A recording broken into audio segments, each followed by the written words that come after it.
ఈ రోజు మనం మాట్లాడబోయేది ఒక మామూలు టీం గురించి కాదు, నరకం నుండి లేచి వచ్చిన ఒక సూతాన్ కథ.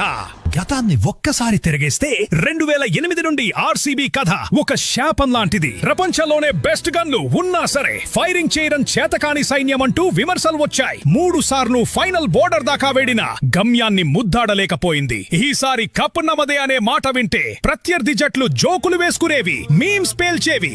ఒక రకంగా ఆర్సీబీని ఒక ట్రోల్ మెటీరియల్ లాగా మార్చేశారు. కానీ వాళ్లకు తెలియదు, కులీ 4 అడుగును వెనక్కి వేసింది వేటాడటం మర్చిపోయి కాదు, అవతలివాడి వేట ముగించడానికి అని. 17 ఏళ్ల నరకయాతన తర్వాత ఆ రోజు వచ్చింది. గతేడాది ఐపీఎల్ చరిత్రలోనే ఒక బిగ్గెస్ట్ భూకంపం సంభవించింది. కాలం రాసిన రాతను తిరగరాస్తూ అందరి నోళ్లు మూయిస్తూ ఆర్సీబీ తన మొదటి బంగారు ట్రోఫీని ముద్దాడింది. ఈసారి కప్ నమదే అన్న నినాదం కప్ నమదే అని గర్వంగా గర్జించింది.